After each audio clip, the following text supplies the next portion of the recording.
दोस्तों चलिए आज की वीडियो शुरू करते हैं। दोस्तों वीडियो शुरू करने से पहले मैं आपको एक बात बता दूं कि आपने अभी तक हमारे इस चैनल को सब्सक्राइब नहीं किया हो तो नीचे पर आपको ग्रीन बटन में सब्सक्राइब करके लिखा रहा होगा, इसके पर क्लिक कर लीजिए और साइड में नोटिफिकेशन बेल भी आएगा, उसको भी क्लिक कर लेते हैं ताकि आपको मिल सके हमारे अगले वीडियो की नोटिफिकेशन सबसे पहले और आप कुछ नया नया सीख सके।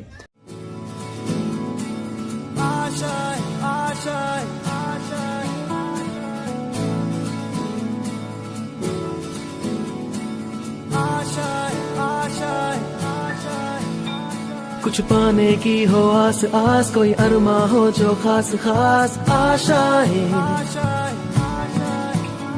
हर कोशिश में हो बार बार करे दरियाओं को आर पार आशाएं, तूफानों को चीर के मंजिलों को छीन ले आशाएं, ले दिल की उम्मीदें हंसे दिल की, अब मुश्किल नहीं कुछ भी, नहीं कुछ भी, आशाएं ले दिल की। Hello students, good morning. तो विद्यार्थी मित्रों, આપણે જે ધોરણ 12 ની અંદર ચેપ્ટર નંબર 2 સપુષ્પી વનસ્પતિમાં લિંગી પ્રજનન, તેની અંદર વિદ્યાર્થી મિત્રો આજનો જે આપણો ટોપિક છે એ છે ભ્રૂણપોષ। કયો ટોપિક છે? ભ્રૂણપોષ, જેને બીજું ઇંગ્લિશમાં કહેવામાં આવે છે એન્ડોસ્પર્મ તરીકે ઓળખવામાં આવે છે। તો સૌપ્રથમ તો વિદ્યાર્થી મિત્રો આપણે જે બેવડું ફલન સમજ્યા હતા, એ બેવડું ફલનની જે થિયરી છે, એ બેવડા ફલનની થિયરી આપણા મગજમાં ક્લિયર હોવી જોઈએ। જો એ બેવડા ફલનની જે આખી થિયરી છે કમ્પ્લીટલી તમારા મગજમાં હશે તો ભ્રૂણપોષ છે એ કેમાંથી નિર્માણ થાય એ તમને સમજાઈ જશે। આપણે એક્ઝામ્પલ તરીકે લઈએ, ખાલી આપણે ભ્રૂણપુટ દોરી છે, માત્ર શું દોરી છે? ભ્રૂણપુટ। તો આપણે આ રીતના ભ્રૂણપુટ જોયું હતું, આપણે જોઈએ કે આ રીતના આપણે ભ્રૂણપુટ જોયું હતું। હવે માનો કે આપણે જે બાજુ એક અંડકોષમાંથી શેનું નિર્માણ થતું હતું? તો કે દ્વિકીય યુગ્મનજનું। અંડકોષમાંથી કેનું નિર્માણ થતું હતું? દ્વિકીય યુગ્મનજનું। આપને ખબર છે કઈ રીતના? એક વસ્તુ યાદ રાખવાની વિદ્યાર્થી મિત્રો, અંડક કઈ રીતે ગોઠવાયેલું છે એની ઉપર નક્કી થાય કે યુગ્મનજનું નિર્માણ ક્યાં થાય, બરાબર છે?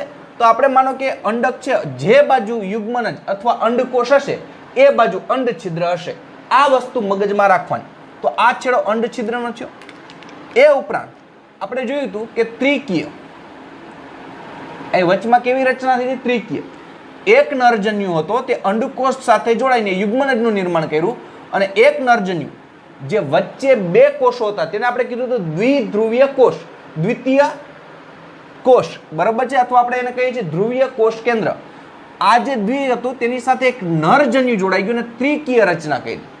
એક નરજન્યુ જોડાઈને કેવી રચના કરી? તો કે ત્રિકીય રચના કરી। તો આ જે ત્રિકીય રચના થાય આમાંથી કેનો વિકાસ થાય? ભ્રૂણપોષનો વિકાસ થાય। અને આને કેવું કોષ કેન્દ્ર કહેવાય? પ્રાથમિક ભ્રૂણપોષ કોષ કેન્દ્ર તરીકે તેને ઓળખવામાં આવે છે। તો આપણે જોઈએ કે ભ્રૂણપોષનો વિકાસ કેમાંથી થાય? તો કે ત્રિકીય, આપણે લખી ભ્રૂણપોષનો વિકાસ કેમાંથી થાય?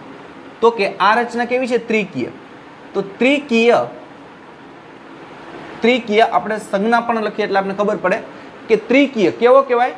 પ્રાથમિક ભ્રૂણપોષ કોષ કેન્દ્રમાંથી, પ્રાથમિક ભ્રૂણપોષ કોષ કેન્દ્રમાંથી કેનો વિકાસ થશે? તો કે ભ્રૂણપોષનો વિકાસ થાય છે। આપણે લખીએ અહીંયા કે તેમાંથી ભ્રૂણપોષનો વિકાસ થાય છે। આ લાઇનિંગ ખાસ મગજમાં હોવું જોઈએ। પહેલા વિદ્યાર્થી મિત્રો હજી રિપીટેશન કરું છું કે આપને બેવડા ફલનવાળી જે રચના હતી, બેવડા ફલનવાળી રચનાનો આપણા મગજમાં કોન્સેપ્ટ ક્લિયર હોવો જોઈએ। હવે એની અંદર આપણે ખબર હતી કે એક નરજન્યુ અંડકોષ સાથે જોડાય એટલે એમાંથી દ્વિકીય યુગ્મનજ બને, એમાંથી ભ્રૂણનો વિકાસ થાય, અને આ વચ્ચેના ભાગમાં ભ્રૂણપુટના મધ્ય વિસ્તારમાં જે બે કોષ કેન્દ્રો ભેગા હતા એની સાથે એક નરજન્યુ જોડાઈ ગયો એટલે ત્રિકીય થયું। આમાંથી ભ્રૂણપોષ બને, આને કહેવાય પ્રાથમિક એટલે કે પ્રાઇમરી એન્ડોસ્પર્મ, ભ્રૂણપોષ એટલે ઈ, અને કોષ કેન્દ્ર એટલે ન્યુક્લિયસ એટલે એન, PEN. તો આ PEN માંથી અને શોર્ટ ફોર્મમાં શું લખાય? PEN. અને શોર્ટ ફોર્મમાં લખવું હોય તો શું લખો? PEN. તો આ પ્રાઇમરી એન્ડોસ્પર્મ ન્યુક્લિયસ PEN માંથી ભ્રૂણપોષનો વિકાસ થશે. ફરીથી રિપીટેશન કરું છું, આપણો જે ટોપિક છે ભ્રૂણપોષ છે, જેને બીજું એન્ડોસ્પર્મ કહેવાય.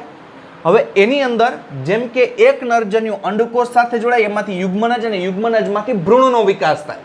યુગ્મનજમાંથી ભ્રૂણનો એ કેમ થાય? આપણે લાસ્ટ લેક્ચરની અંદર જોયું હતું કે ભાઈ બે કોષ બને, એક તલસ્થ કોષ બને, એક અગ્રીય કોષ બને.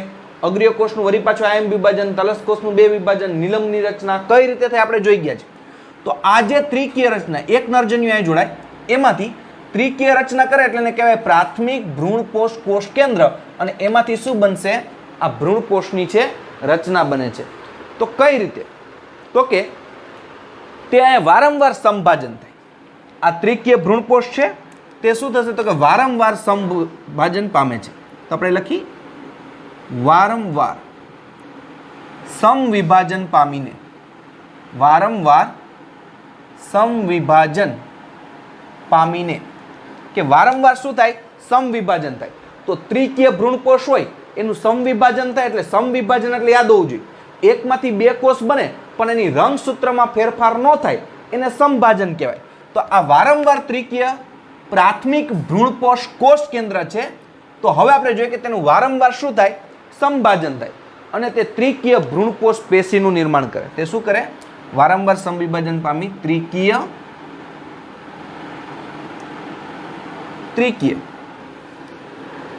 ભ્રૂણપોષ પેશીનું નિર્માણ કરે.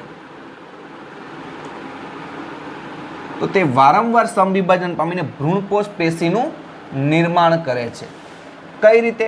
વળી પાછો આપણા મગજમાં ક્વેશ્ચન થાય, બરાબર છે? તો આપણે જોઈએ તેની અંદર કે માનો કે આ ત્રિકીય કોષ છે, આ વારંવાર સમવિભાજન પામે. સમવિભાજન પામે એટલે કઈ રીતે? તો આપણે જોઈએ, આ જે રચના દોરી છે આપણે દોરી નાખીએ એટલે ખબર પડે. તો અહીંયા શું હતું? તો કે યુગ્મનજ. હવે માત્ર નામ લખું છું, યુગ્મનજ. હવે આ જે ત્રિકીય કોષ હતો તે વારંવાર સમવિભાજન પામે. અને વિદ્યાર્થી મિત્રો, સમવિભાજનમાં યાદ હોવું જોઈએ, એ ડ્રો કરો એટલે ખબર પડે.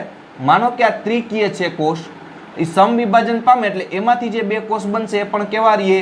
ત્રિકીય જ રહે. તેના રંગસૂત્રની સંખ્યામાં ફેરફાર ન થાય. આ વસ્તુ આપણા મગજમાં હોવી જોઈએ. તો 2, 4 આમ ઘણા બધા કોષો ભેગા થઈને ભ્રૂણપોષ પેશી બને. તો આ ત્રિકીય રચના છે, તો આ રીતના ઘણા બધા કોષો ભેગા થાય. આ બધા કેવા હશે? ત્રિકીય જ હશે. તો આ જે રચના કરી નાખી, તો હવે આને શું કહેવાય? તો કે ભ્રૂણપોષ પેશી. ભ્રૂણપોષ પેશી. અને પેશી કેના દ્વારા રચાય આપને ખબર છે? કોષો ભેગા થઈને પેશી બનાવે છે. આ બધા કોષો કેવા હોય? તો કે આ બધા કોષો છે કેવા હશે? ત્રિકીય હશે. બધા કેવા હોય? ત્રિકીય હોય. ફરીથી રિપીટેશન કરું છું કે પહેલા તો માત્ર શું હોય?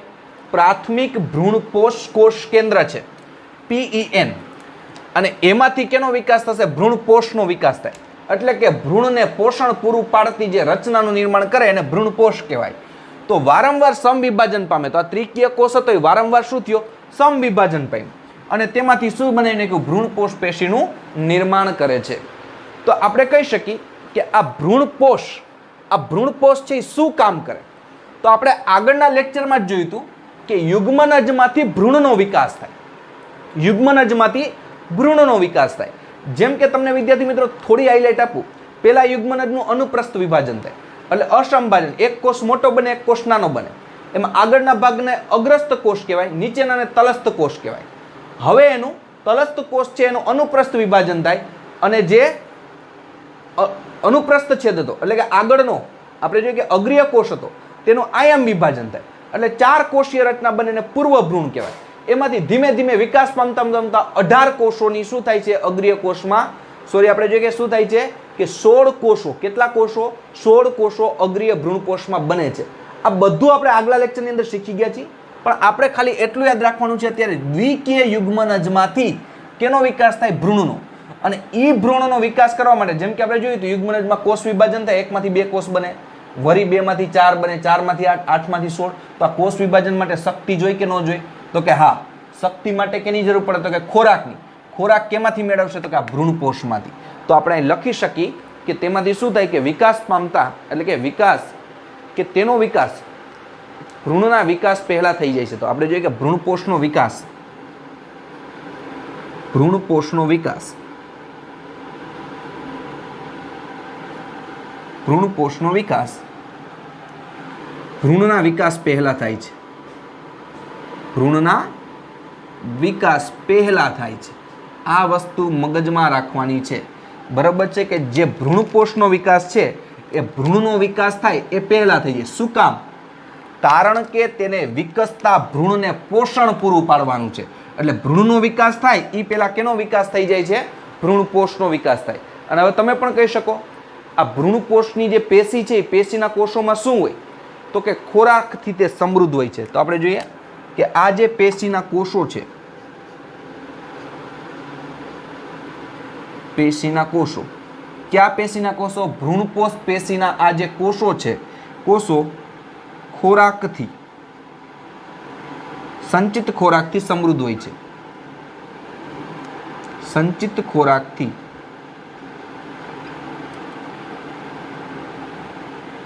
समृद्ध होय छे।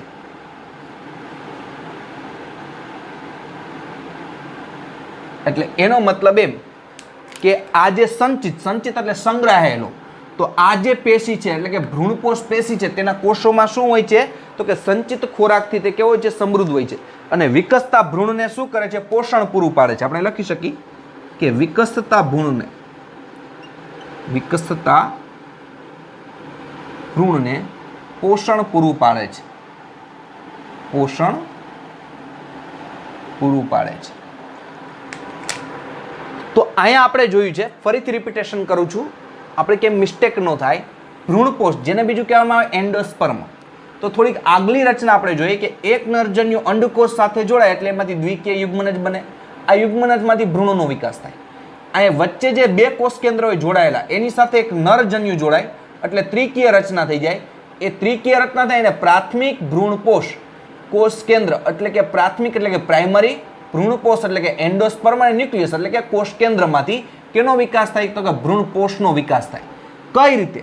કે આ ત્રિકીય જે કોષ જે વચ્ચે ત્રિકીય રચના છે તે વારંવાર સમવિભાજન થાય, જાજીવાર સમવિભાજન એટલે કે એકમાંથી ઘણા બધા કોષો બને। એ કોષો ભેગા થઈને પેશી બનાવે એને ભ્રૂણપોષ પેશી કહેવાય। શું કહેવાય? ભ્રૂણપોષ પેશી। આપણે અહીં જોયું ભ્રૂણપોષ પેશી।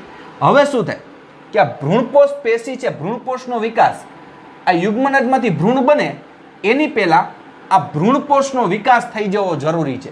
શું કામ? કારણ કે તે વિકસતા ભ્રૂણને ખોરાક પૂરો પાડે છે। કારણ કે તે વિકસતા ભ્રૂણને શું કરે છે? પોષણ પૂરું પાડે છે। તો આપણે એમનેમ પણ કહી શકીએ કે આ ભ્રૂણપોષના પેશીના જે કોષો છે તેની અંદર શું હોય? તો કે ભ્રૂણપોષના પેશીના કોષોમાં સંચિત ખોરાકથી સમૃદ્ધ હોય એટલે કે તેની અંદર ખોરાક છે તે ખોરાક સંગ્રહાયેલો હોય। હવે આપણે જોઈએ કે ભ્રૂણપોષનો વિકાસ છે તે આપણે વિકાસનો પ્રકાર જોઈએ કે ભ્રૂણપોષનો વિકાસ કેટલી પ્રકારે થાય। આપણે જોઈએ ભ્રૂણપોષના વિકાસનો પ્રકાર। આપણે અહીંયા જોઈએ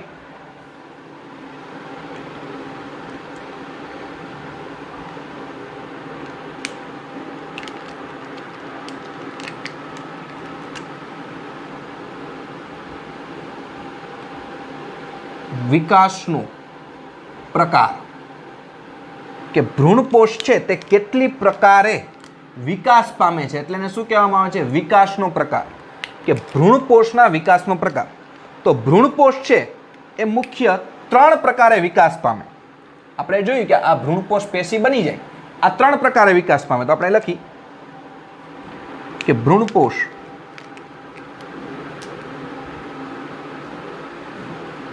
ભ્રૂણપોષ 3 પ્રકારે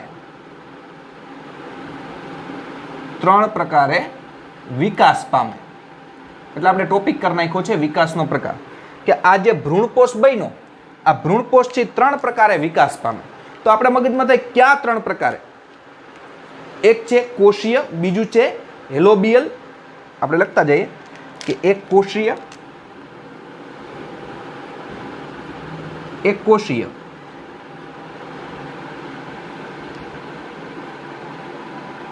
બીજો વિકાસ છે તેનું નામ શું છે તો કે હેલોબિયલ, અને ત્રીજું મુક્ત કોષ કેન્દ્ર વિકાસ. ત્રીજું મુક્ત કોષ કેન્દ્ર વિકાસ.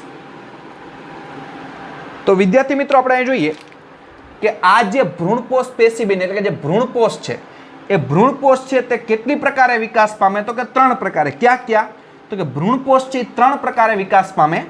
ક્યાં ક્યાં 3 પ્રકાર તો કે એક કોષીય, બીજું હેલોબિયલ અને ત્રીજું મુક્ત કોષ કેન્દ્ર વિકાસ. એમાંથી વિદ્યાર્થી મિત્રો આ બે આપણી એનસીઆરટી બુકમાં નથી, એટલે આપણે જ્યારે નીટના લેક્ચર લેતા હોય ત્યારે આ નીટના લેક્ચરમાં અભ્યાસ કરશું. પણ આ જે મુક્ત કોષ કેન્દ્રીય કોષ છે તેનો આપણે બુકમાં ઉલ્લેખ કરેલો છે. તો આપણે આ બે પ્રકાર નીટનો જ્યારે એક્સ્ટ્રા લેક્ચર લેશું ત્યારે આપણે કોષીયમાંથી કઈ રીતે ભ્રૂણકોષ વિકાસ પામે, એનો હેલોબિયલમાંથી કઈ રીતે ભ્રૂણકોષ વિકાસ પામે ત્યારે જોવાનું છે. કારણ કે આપણે ટેક્સ્ટ બુકમાં નથી, પણ આપણે એક્સ્ટ્રા નીટમાં લેવું હોય તો લઈ શકીએ. આપણી બુક્સમાં છે તે મુક્ત કોષ કેન્દ્રીય વિકાસ છે. કયો છે? મુક્ત કોષ કેન્દ્રીય વિકાસ. તો સૌ પ્રથમ તો આપણે જોઈએ કે ભાઈ મુક્ત કોષ કેન્દ્રીય વિકાસ કઈ રીતે થાય. આપણે લખી મુક્ત કોષ કેન્દ્રીય વિકાસ.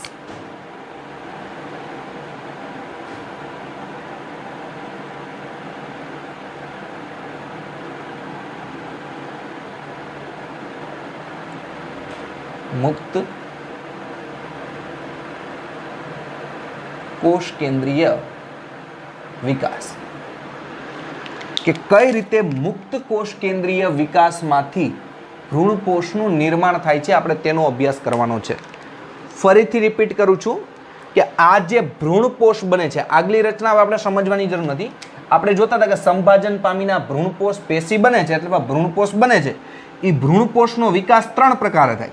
કયા 3 પ્રકારે? એક કોષીય પ્રકારે પણ થાય, બીજું હેલોબિયલ પ્રકારે પણ થાય, અને ત્રીજું મુક્ત કોષ કેન્દ્રમાંથી ભ્રૂણપોષનો વિકાસ થાય. એમાંથી કોષીય અને હેલોબિયલ આપણી એનસીઆરટીમાં નથી, એટલે આપણે નીટમાં જોવાનું છે, પણ આપણે જોવાનું છે મુક્ત કોષ કેન્દ્રીય વિકાસ. તો પહેલા તો આપણે એમ કહી શકીએ અહીંયા કે સૌથી સામાન્ય પ્રકારનો આ ભ્રૂણપોષ છે. આ કેવો છે?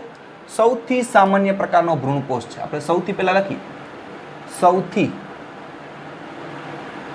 સામાન્ય પ્રકારનો,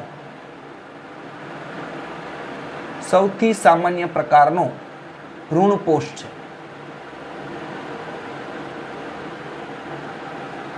પહેલા તો આ ભ્રૂણપોષ છે કેવો છે? સૌથી સામાન્ય પ્રકારનો છે.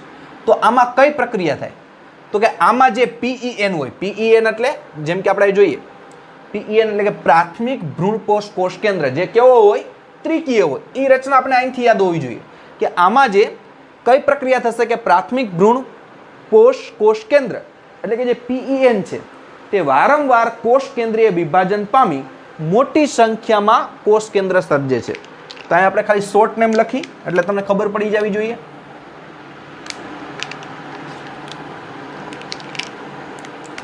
શોર્ટ નેમ આપણે જોશું ક્યુ છે તો કે પીઈએન. પીઈએન એટલે ખબર પડી જવી જોઈએ વિદ્યાર્થી મિત્રો, પ્રાથમિક ભ્રૂણપોષ કોષ કેન્દ્ર, પ્રાઇમરી એન્ડોસ્પર્મ ન્યુક્લિયસ.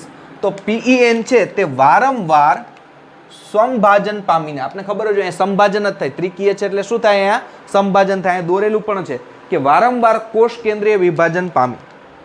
વારંવાર પીઈએન વારંવાર કોષ કેન્દ્રીય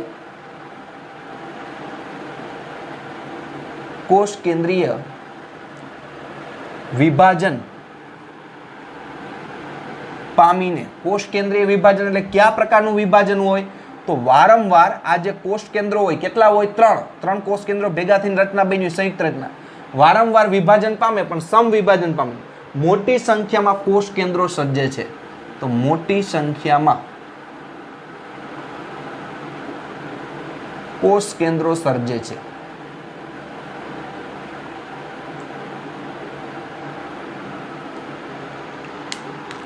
તો આ જે પીઈએન છે, પ્રાથમિક એન્ડોસ્પર્મ ન્યુક્લિયસ, પ્રાથમિક ભ્રૂણપોષ કોષ કેન્દ્ર છે, તે વારંવાર કોષ કેન્દ્ર સમવિભાજન પામે અને તે શું કરે? મોટી સંખ્યામાં કોષ કેન્દ્ર સર્જે છે. તો આપણે એક ડાયાગ્રામ પણ અહીં જોતા જઈએ બાજુમાં. માનો કે આપણે આ ભ્રૂણપુટ દોરી, ખાલી માત્ર ભ્રૂણપુટ દોરું છું, આપણે આ ભ્રૂણપુટ દોર્યો, આ ભ્રૂણપુટ છે. હવે એક વસ્તુ યાદ રાખવાની વિદ્યાર્થી મિત્રો, જે બાજુ આપણે યુગ્મનજ દોરીએ, માનો કે આ યુગ્મનજ છે એટલે આ દ્વિકીય હોય આપણે ખબર હોય, એટલે આ છેડો કયો થઈ ગયો તો કે અંડછિદ્રીય છેડો. અત્યાર સુધી આપણે અભ્યાસ કરતા હતા તેમાં અંડછિદ્રીય છેડો આપણે નીચે જોતા હતા, પણ એ સરળતાથી સમજવા માટે આ વખતે અંડછિદ્રીય છેડો ઉપર છે. જો અંડછિદ્રીય છેડો નીચે હોય તો અંડકોષ અહીંયા હોય, અને અંડકોષમાંથી આપણે ખબર છે કેનું નિર્માણ થયું હોય, દ્વિકીય યુગ્મનજનું. કેનું નિર્માણ થયું હોય, દ્વિકીય યુગ્મનજનું. પણ અહીંયા આપણે અંડછિદ્રીય છેડો ઉપર લીધો તો આ કયો હશે, યુગ્મનજ. આ યુગ્મનજ કેવું હોય, દ્વિકીય. હવે વચ્ચે માનો કે આપણે આ કોષ કેન્દ્ર આવું દોર્યું છે, 3 કોષ કેન્દ્રો ભેગા થઈને. હવે આ જે રચના છે આ ત્રિકીય છે, તો અહીં લખીએ આપણે ત્રિકીય છે, અને કયું છે તો કે PEN. PEN. હવે માત્ર ખાલી લખેલું જ છે કે ત્રિકીય છે, શું છે, PEN.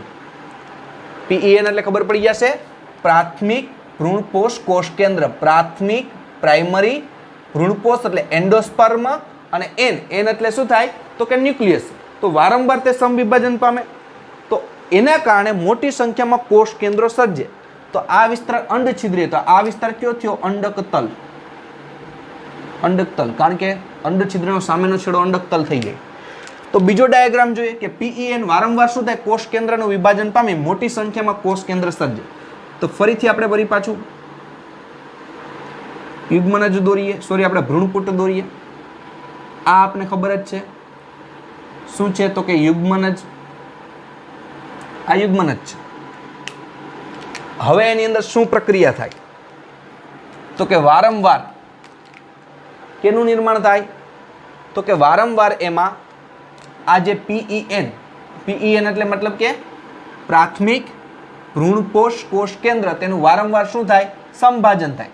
એટલે કે સંભાજન થઈને શું કરે, ઘણા બધા મોટી સંખ્યામાં કોષ કેન્દ્રો સર્જે. તો આપણે જોઈએ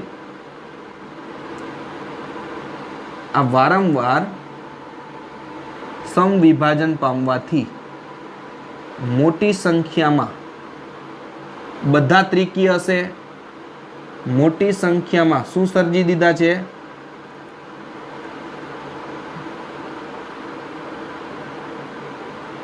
તો મોટી સંખ્યામાં શું સર્જે છે, તો આપણે જોઈએ કે મોટી સંખ્યામાં કોષ કેન્દ્રો સર્જે છે. તો આપણે જોઈએ મોટી સંખ્યામાં કોષ કેન્દ્રો સર્જે છે.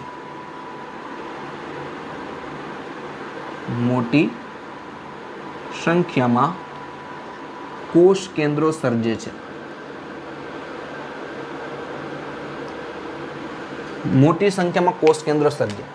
તો આ જે અવસ્થા આવી, એને શું કહેવાય તો ભ્રૂણ પોષના વિકાસની આ અવસ્થા મુક્ત કોષ કેન્દ્રીય ભ્રૂણપોષ કહેવાય.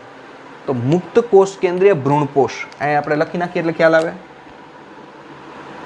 મુક્ત કોષ કેન્દ્રીય ભ્રૂણપોષ, કારણ કે બધા કોષ કેન્દ્રો છે મુક્ત છે, એના ફરતે નથી તો કોષરસ પટાલ કે નથી તો કોઈ કોષ દિવાલ, એટલે બધા મુક્ત છે. તો આપણે કહી શકીએ,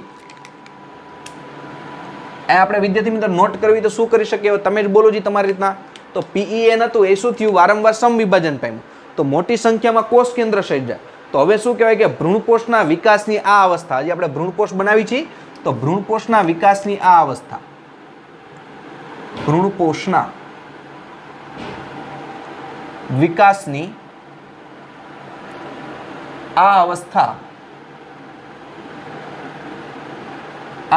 છે તેને શું કહેવામાં આવે તો કે મુક્ત કોષ કેન્દ્રીય ભ્રૂણપોષ કહેવામાં આવે છે. ફરીથી કહું છું કે ભ્રૂણપોષના વિકાસની જે આ અવસ્થા છે એ અવસ્થાને શું કહેવામાં આવે છે તો કે મુક્ત કોષ કેન્દ્રીય ભ્રૂણપોષ તરીકે તેને ઓળખવામાં આવે છે.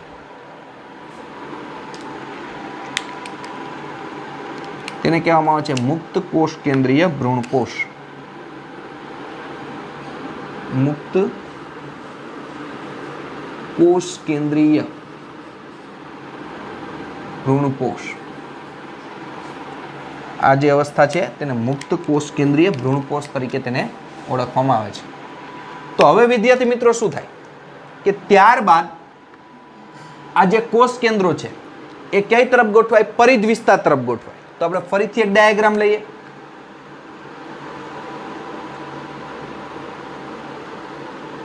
બરોબર છે, અહીં આપણે યુગ્મન જ દોરી.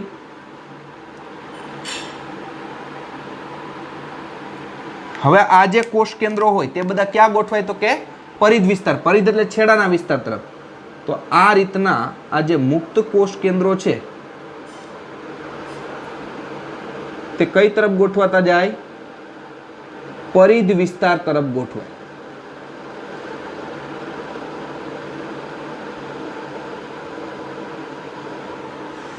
તો ત્યારબાદ જે મુક્ત કોષ કેન્દ્રો છે કઈ તરફ ગોઠવાય? પરિધ વિસ્તાર તરફ ગોઠવાય છે. તો આપણે લખી કે અહીંયા કે જ્યારે મુક્ત કોષ કેન્દ્રીય ભ્રૂણકોષ થઈ જાય, હવે આ ભ્રૂણકોષ છે તે કેવો થઈ ગયો? મુક્ત કોષ કેન્દ્રીય. અને વિદ્યાર્થી મિત્રો આ જે અહીંયા આપણે એક વસ્તુ સમજી, આ ત્રિકીય પ્રાથમિક ભ્રૂણકોષ કોષ કેન્દ્ર છે અને આ જે વિસ્તાર દેખાય, હવે આને શું કહેવાય? આમાં યુગ્મનજમાંથી ભ્રૂણનો વિકાસ થાય તો આ જે છે ભાગ એને શું કહેવાય? PEC, પ્રાથમિક એન્ડોસ્પર્મ સેલ. પ્રાથમિક ભ્રૂણ એન્ડોસ્પર્મ એટલે કે પ્રાથમિક ભ્રૂણકોષ કોષ રચના કરે છે, એની અંદર આ કોષ કેન્દ્ર. તો આ રીતના અહીંયા જે ત્યારબાદ આપણે લખી, આપણે શું જોયું? ત્યારબાદ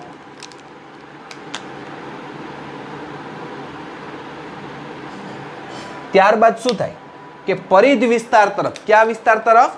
પરિધ વિસ્તાર તરફ તે ગોઠવાય છે અને ભ્રૂણપૂટના વચ્ચેના વિસ્તારમાં એક રસધાની બને છે. તો આપણે જોઈએ કે ત્યારબાદ તે પરિધ વિસ્તાર તરફ ગોઠવાય. ત્યારબાદ પરિધ વિસ્તાર તરફ ગોઠવાય છે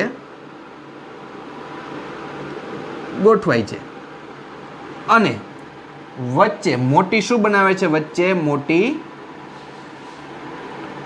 રસધાની બનાવે છે. આપણે જોઈએ કે વચ્ચે મોટી શું બનાવે છે? રસધાની. એક વચ્ચે મોટી શું બની જશે? રસધાની. આ રસધાની, કારણ કે કોષ છે એમ છેડા બાજુ ગયા એટલે વચ્ચે મોટી શું બનાવી? રસધાની. અને આ મોટે વચ્ચે રસધાની શું કામ બની? કારણ કે જે મુક્ત કોષ કેન્દ્ર હતા એ ક્યાં તરફ ગોઠવાઈ ગયા? પરિધ વિસ્તાર તરફ ગોઠવાઈ ગયા.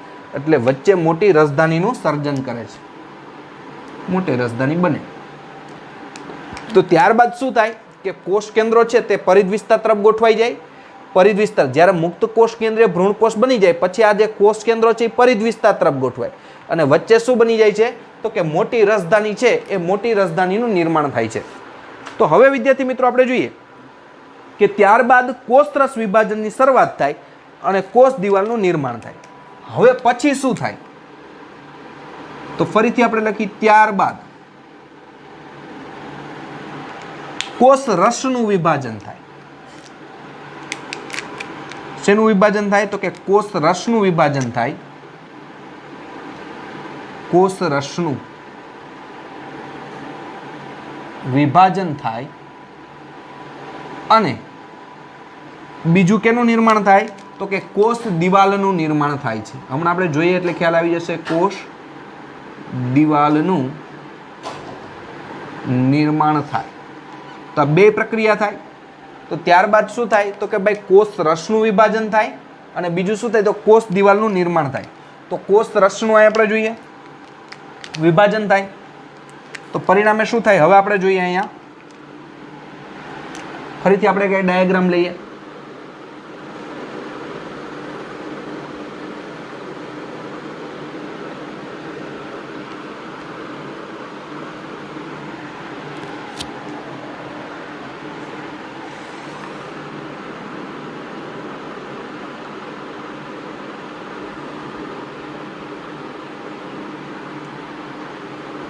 અહીંયા શું હતું? યુગ્મનજ. આ યુગ્મનજ છે ને એમને એમ રાખશું. કોષ કેન્દ્ર તરફ શું ગોઠવાઈ ગયા હતા? આ રીતના કોષ કેન્દ્ર તરફ એટલે કે પરિધ વિસ્તાર તરફ શું ગોઠવાયેલા હતા? કોષ કેન્દ્રો. અને વચ્ચે થોડા કોષ કેન્દ્રો પણ હતા. તો અહીંયા પછી શું થાય કે હવે જ્યારે મોટી રસધાની બની જાય પછી જ્યારે કોષ રસનું વિભાજન થાય એટલે દરેક કોષ કેન્દ્રને ફરતે કોષ રસ આવી જાય અને કોષ રસ આવી જાય પછી એના ફરતે કોષ દિવાલ આવી જાય એટલે હવે કોષીય રચના થઈ ગઈ. શું થઈ ગઈ? કોષીય રચના. જેમ કે આપણે એક્ઝામ્પલ તરીકે લઈએ, માનો કે હવે આના ફરતે શું આવી ગયું? કોષ દિવાલ. તો કોષરસ પટલે આવી ગયો અને કોષ દિવાલ આવી ગયું, એટલે રસધાની હવે ધીમે ધીમે દૂર થઈ જશે. તો આ રીતના તેના ફરતે કોષ દિવાલ આવી જાય, એટલે હવે આ કેવી રચના થતી જાય? તો કે કોષીય રચના થતી જાય. તમે જોઈ શકો અહીંયા કે હવે આ રચના કેવી થતી જાય છે? તો કે કોષીય રચના થઈ ગઈ. કોષીય રચના શું કામ થઈ ગઈ એ આપને ખબર પડવી જોઈએ. કારણ કે હવે એના ફરતે કોષ રસનું વિભાજન થયું, એટલે હવે આ કોષ કેન્દ્ર, બધા કોષ કેન્દ્ર પાસે કોષ રસ આવી ગયો અને પછી એના ફરતે કોષ દિવાલ આવી ગઈ, એટલે હવે આને કોષ કેન્દ્ર ન કહેવાય, હવે શું કહેવાય? કોષીય રચના કહેવાય. પણ અમુક વચ્ચેના જે મુક્ત કોષ કેન્દ્રો હોય એ એમને મુક્ત જ રહે છે, એટલે કે આ બધા છે મુક્ત કોષ કેન્દ્રો છે, એના ફરતે કોષરસ કે કોષ દિવાલનું નિર્માણ થતું નથી, એટલે વચ્ચેમાં બધાના ફરતે કોષરસ અને કોષ દિવાલ નથી આવતી. પણ અમુક જે વચ્ચેના ભાગમાં થોડા ભગા પરિધ વિસ્તાર તરફ હોય, એ બધા જો આ પરિધ વિસ્તાર તરફ હતું, અહીંયા કોષરસનું વિભાજન થયું અને કોષ દિવાલ આવી ગઈ, એટલે આ કોષીય રચના થઈ ગઈ. પણ આ વચ્ચેના જે કોષ કેન્દ્રો છે એ હજી કેવા છે? મુક્ત જ છે, નથી એના ફરતે કોષ દિવાલ આવી કે નથી એના ફરતે કોષ રસ આવ્યું. તો આપણે કહી શકીએ કે આ પ્રક્રિયા છે ક્યાંથી ચાલુ થાય? તો આપણે વચ્ચે મુક્ત કોષ કેન્દ્રો છે એને મુક્ત કોષ કેન્દ્રો કહેવાય, અને નીચે કયું કહેવાય? તો કે કોષીય ભ્રૂણપોષ કહેવાય. આ બધા છે તો વચ્ચે આ દેખાય છે રેડ કલરથી, તે મુક્ત કોષ કેન્દ્ર. આ ક્યાં છે? મુક્ત કોષ કેન્દ્રો. અને આ જે રચના જોવા મળે છે આ બધા કોષો, તે કેવા કહેવાય? કોષીય ભ્રૂણપોષ કહેવાય. યાદ રાખવાનું, કોષીય ભ્રૂણપોષ. શું કામ કહેવાય એ હવે આપને ખબર પડવી જોઈએ. ફરીથી થોડીક રચના અહીંથી લઈ એટલે ખબર પડતી જાય કે સૌથી સામાન્ય પ્રકારનો ભ્રૂણપોષ એટલે કે ભ્રૂણપોષનો વિકાસ કેમ થાય, એમાં આપણે મુક્ત કોષ કેન્દ્રીય રચના જોઈતી. પણ હજી એક લાઇનિંગ જોઈ લે ફરીથી, પછી આપણે રિપીટેશન કરી આખું કે હવે આપણે જોઈ લીધું વચ્ચે મુક્ત કોષ કેન્દ્રો છે અને ફરતી બાજુ કોષીય ભ્રૂણની રચના થઈ ગઈ. તો આ પ્રક્રિયા ક્યાંથી ચાલુ થાય? તો પરિધિથી શરૂ થાય અને કેન્દ્ર વિસ્તાર તરફ આગળ વધે. આ પ્રક્રિયા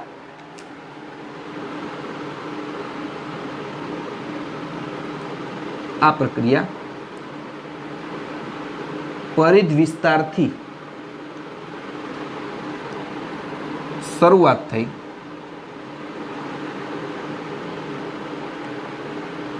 કેન્દ્ર વિસ્તાર તરફ. પરિધ વિસ્તારથી ચાલુ થાય અને કઈ તરફ? તો કે કેન્દ્ર વિસ્તાર તરફ તે આગળ આગળ વધતી જાય, એટલે કે તરફ આગળ વધે અને અંતે બહુકોષીય ભ્રૂણપોષ અસ્તિત્વમાં આવે. આગળ વધે, અંતે કઈ રચના આવી જાય? તો કે બહુકોષીય ભ્રૂણપોષની રચના આવે. બહુકોષીય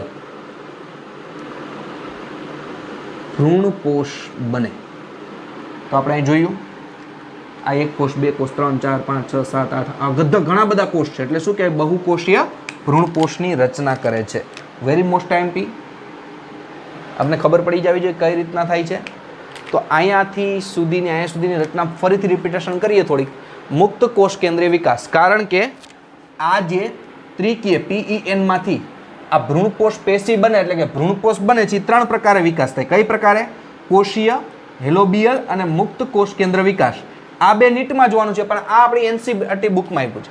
તો સૌપ્રથમ આ ભ્રૂણપોષ બનવાની સામાન્ય પ્રક્રિયા છે, જેમાં PEN પ્રાથમિક એન્ડોસ્પર્મ ન્યુક્લિયસ, આ વિસ્તાર છે એને કયો કહેવાય? PEC પ્રાથમિક એન્ડોસ્પર્મ સેલ. કારણ કે બીજા બધા ભાગ તો નાશ પામ્યા, યુગ્મન જ છે. આ હવે સેલ થઈ ગયું, આ એનો ભાગ થઈ ગયો. તો હવે જોઈએ કે PEN શું થાય? તો કે PEN છે વારંવાર, એટલે કે જે કોષ કેન્દ્ર છે તે વારંવાર વિભાજન પામે. કઈ પ્રકારે? સંભાજન પર, અને મોટી સંખ્યામાં કોષ કેન્દ્રો સર્જે. તો આ અવસ્થા એને શું કહેવાય? તો કે મુક્ત કોષ કેન્દ્રીય ભ્રૂણપોષ કહેવાય. તો ભ્રૂણપોષની વિકાસની આ અવસ્થા મુક્ત કોષ કેન્દ્રીય ભ્રૂણપોષ કહેવાય. ત્યારબાદ કઈ પ્રક્રિયા થાય? તો કે ત્યારબાદ આ જે કોષ કેન્દ્રો છે પરિધ વિસ્તાર તરફ ગોઠવાય. કઈ તરફ ગોઠવાય? પરિધ વિસ્તાર તરફ. તો આ પરિધ વિસ્તાર તરફ ગોઠવાઈ ગયા અને વચ્ચે મોટી રસધાની બની જાય. તો વચ્ચે મોટી રસધાની બની ગઈ. હવે શું થાય કે ત્યારબાદ કોષરસનું વિભાજન થાય અને કોષ દિવાલનું નિર્માણ થઈ જાય. તો કોષરસનું વિભાજન થાય અને કોષ દિવાલનું નિર્માણ થાય, એટલે હવે આ કોષીય રચના થઈ ગઈ કહેવાય. કેવું કહેવાય? કોષીય રચના થઈ ગઈ. આ પ્રક્રિયા ક્યાંથી ચાલુ થાય? તો કે પરિધ વિસ્તારથી ચાલુ થઈને કેન્દ્ર તરફ આગળ વધે. પણ છતાં પણ અમુક વચ્ચેના ભાગમાં થોડા કોષ કેન્દ્ર છે, ત્યાં નથી તો કોષ રસ આવતો કે નથી તો શું આવતું? કોષ દિવાલ આવતી, એટલે એ મુક્ત જ રહે છે. હવે ત્યારબાદ આપણે જોઈએ એના પછી કે ભ્રૂણપોષનું ઉદાહરણ આપણે લઈએ. તો એના માટે તમે વિદ્યાર્થી મિત્રો સ્ક્રીનશોટ પાડી લ્યો, થોડોક જરૂર પડશે તમારે, બરોબર છે. પછી આપણે જોઈએ કે હવે આ તમારે સ્ક્રીનશોટ પાડી લેવાનું છે, આકૃતિ જોઈ લેવાની છે. આ બાજુનો ભાગ જવા દઉં છું. તો એના પછી આપણે ઉદાહરણ જોવાનું છે ભ્રૂણપોષનો વિકાસ. આપણે અત્યાર સુધી વિકાસનો પ્રકાર જોયો, ભ્રૂણપોષનો વિકાસ કઈ રીતે થાય એમાંથી એક પ્રકાર જોયો. હવે આપણે જોવાનું છે ભ્રૂણપોષનું ઉદાહરણ. આ મુક્ત કોષ કેન્દ્રીયમાં ભ્રૂણપોષનું ઉદાહરણ આપણે જોઈએ. ભ્રૂણપોષનું ઉદાહરણ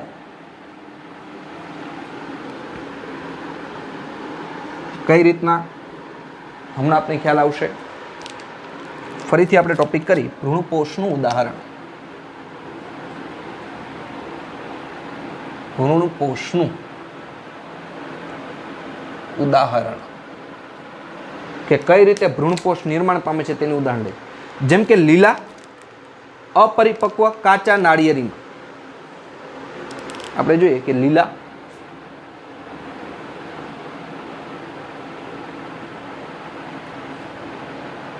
અપરિપક્વ એટલે ને કેવા કહેવાય? કાચા નાળિયેરીમાં. જેમ કે આપણે નાળિયેર પાણી પીએ છીએ, સોમનાથના દરિયા કિનારે જાય તો પણ નાળિયેર પાણી પીએ, વેરાવળ બાજુ જાય તો પણ નાળિયેર પાણી પીએ છીએ. તો આ રીતના જે નાળિયેરીનું પાણી છે જે અપરિપક્વ હોય, હજી પાકેલું ન હોય, જ્યારે લીલા રંગનું હોય ત્યારે, તો લીલા રંગનું અપરિપક્વ નાળિયેરી હોય તેમાં બે ભ્રૂણપોષ જોવા મળે. ક્યાં ક્યાં? એક પ્રવાહી ભ્રૂણપોષ અને કોષીય ભ્રૂણપોષ. કઈ રીતે અમને ખબર પડી જશે? એમાં બે ભ્રૂણપોષ જોવા મળે. ક્યાં ક્યાં? એક પ્રવાહી ભ્રૂણપોષ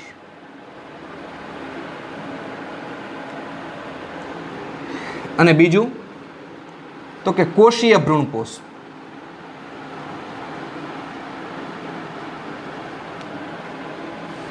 આ બે ભ્રૂણપોષ જોવા મળે. તો પ્રવાહી ભ્રૂણપોષ એટલે શું? તો અંદર રહેલું પાણી, આપણે અપરિપક્વ નાળિયેરની જ્યાં આપણે પાણી પીએ છીએ તો આપણે લખીએ અંદર રહેલું પાણી. નાળિયેરની અંદર પાણી હોય જે આપણે મીઠું મીઠું લાગે છે, તો અંદર રહેલું પાણી મુક્ત કોષ કેન્દ્રીય ભ્રૂણપોષ છે. મુક્ત કોષ કેન્દ્રીય ભ્રૂણપોષ છે. અને એમાંથી આપણે જે પાણી પીએ છીએ તે કેવું છે? મુક્ત કોષ કેન્દ્રીય ભ્રૂણપોષ. તે પ્રવાહી ભ્રૂણપોષ કહેવાય. તે કેવું કહેવાય? પ્રવાહી ભ્રૂણપોષ. ત્યાં જોવો જે દેખાય છે, તો અહીંયા આ વચ્ચેનો ભ્રૂણપોષ છે. અહીંયા આપણે કીધું હતું કે અમુક કોષ કેન્દ્ર એવા હોય કે જેના ફરતે કોષ રસ પણ ન આવે અને કોષ દિવાલ પણ ન બને, તો એને મુક્ત કોષ કેન્દ્ર કહેવાય. અને આ મુક્ત કોષ કેન્દ્ર છે તે શું છે? તો કે પ્રવાહી ભ્રૂણપોષ. જે તમે પાણી પીવો છો, નાળિયેરમાં તમે જ્યારે પાણી પીવો છો એ શું હોય? કાચું નાળિયેર હોય ત્યારે, તો તેની અંદર જે આ પ્રવાહી હોય શું હોય? તો કે મુક્ત કોષ કેન્દ્ર હોય, જે પ્રવાહી હોય છે. મુક્ત કોષ કેન્દ્ર અથવા પ્રવાહી ભ્રૂણપોષ તરીકે તેને ઓળખવામાં આવે છે. હવે એના પછી જોઈએ તો કે ભાઈ કોષીય ભ્રૂણપોષ એટલે તો કે મુક્ત કોષ કેન્દ્રને ફરતે માવો કે ગરનો ભાગ. મુક્ત કોષ કેન્દ્રને ફરતે માવો, સફેદ માવો આપણે હોય, સફેદ માવો કે ગરનો ભાગ. તો આ જે મુક્ત કોષ કેન્દ્રીય છે તેના ફરતે, એટલે કે જે પાણી હોય એના ફરતે આપણે ખબર છે માવો અથવા ગરનો ભાગ છે, જેને કોષીય ભ્રૂણપોષ કહેવાય. જેને કોષીય ભ્રૂણપોષ કહે છે. કોષીય ભ્રૂણપોષ એટલે આ તમે જોવો છો, આ બહાર છે કેવું છે? કોષીય ભ્રૂણપોષ. આ બહારના કોષ દેખાય છે, આ કોષીય ભ્રૂણપોષ છે. એમાંથી શું બને? ગર કે માવો, મલાઈ. તમે જે નાળિયેરનું પાણી પીવો છો એ પાણી પીવો એ શું છે? તો કે મુક્ત કોષ કેન્દ્ર છે, એ ભ્રૂણપોષ જ છે, બરાબર છે. અને જે કોષીય ભ્રૂણપોષ છે, તમે મલાઈ ખાવ છો એ મલાઈ શું છે? તો તો કે કોષીય ભ્રૂણપોષ છે. ગર માવો જે ખાવ છો તમે, મલાઈ ખાવ છો, તો આ રીતના તેના શું જોઈએ આપણે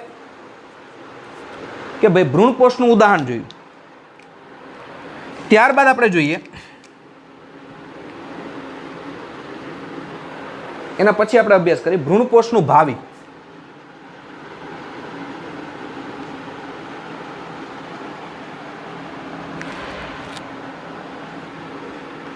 કે ભ્રૂણપોષનું ભાવિ શું છે?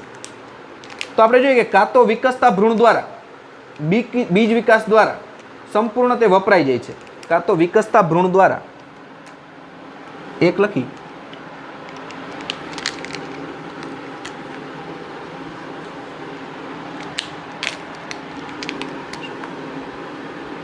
કાં તો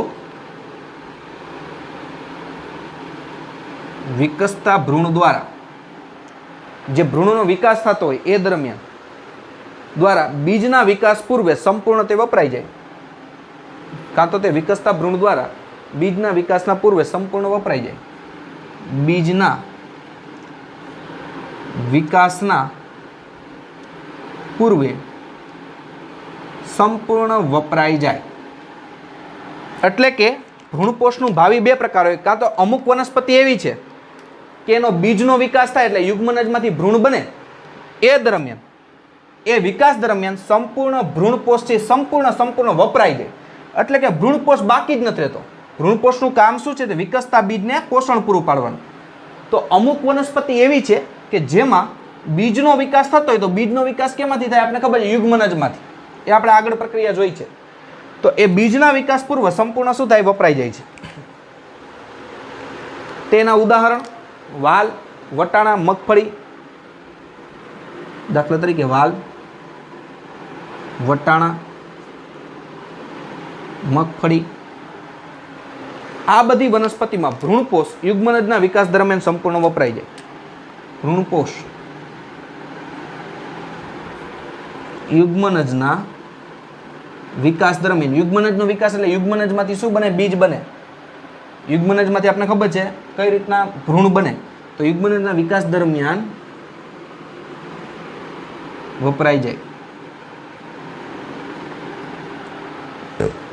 યુગ્મનજના વિકાસ દરમિયાન શું થઈ જાય? વપરાઈ જાય છે. બીજું, અથવા તો ભ્રૂણપોષથી ચીરલગ્ન રહે, અથવા ચીરલગ્ન રહે. ચીરલગ્ન એટલે તો કે લાંબા સમય સુધી તે એની સાથે જળવાઈ રહે. તો નાળિયેરી અને દિવેલામાં ભ્રૂણપોષ ચીરલગ્ન હોય. કઈ વનસ્પતિમાં? દાખલા તરીકે નાળિયેરી અને દિવેલામાં ભ્રૂણપોષ કેવો હોય? ચીરલગ્ન રહે છે. ચીરલગ્ન રહે છે એટલે કે લાંબા સમય સુધી ભ્રૂણપોષ છે તે જળવાઈ રહે છે. તેનો જે આ ભ્રૂણપોષ છે તે બીજાંકુરણ દ્વારા વપરાય છે. કયા? તો બીજાંકુરણ દ્વારા વપરાય. કે બીજનું અંકુરણ થતું હોય ત્યારે આ ભ્રૂણપોષ વપરાય. આવી એમસીક્યુમાં યાદ રાખવું. તો વિદ્યાર્થી મિત્રો આપણે જોયું ભ્રૂણપોષનું ભાવિ કે કાં તો જે વિકસતો ભ્રૂણ છે તો જેમ જેમ ભ્રૂણનો વિકાસ થાય તેમાં બીજ બને તે સંપૂર્ણ શું થઈ જાય? ભ્રૂણપોષ વપરાઈ જાય. દાખલા તરીકે વાલ, વટાણા, મગફળી વગેરેમાં ભ્રૂણપોષ સંપૂર્ણ વપરાઈ જાય. કાં તો ભ્રૂણપોષથી લાંબો સમય સુધી એની સાથે જોડાયેલો રહે. જેમ કે આપણે ખબર છે સુકાઈ ગયેલું નાળિયેર આપણે ખાઈ છીએ, નાળિયેર આપણે ખાઈ છીએ, તે સુકાઈ ગયેલું છે તે ભ્રૂણપોષ જ છે. તો નાળિયેરી અને દિવેલામાં ભ્રૂણપોષથી લાંબો સમય સુધી રહી અને બીજના અંકુરણ દ્વારા વપરાઈ જાય છે. તો વિદ્યાર્થી મિત્રો આ ટોપિક એકદમ સરળતાથી સમજવાનો છે. એ બોર્ડ વર્ક જોતા જજો, તમારી બુકની અંદર ઉતારજો અને એ પ્રમાણે જો તમે સમજવાનો પ્રયત્ન કરશો તો એકદમ ટોપિક ઇઝો લાગશે. તો અહીંયા આપણે આ ભ્રૂણપોષ ટોપિક છે એને પૂરો કરી છે. નેક્સ્ટ લેક્ચરની અંદર આગલા ટોપિક વિશે ચર્ચા કરશું. તો આપણે અહીંયા સુધી રાખી. ઓકે વિદ્યાર્થી મિત્રો, thank you, have a nice day.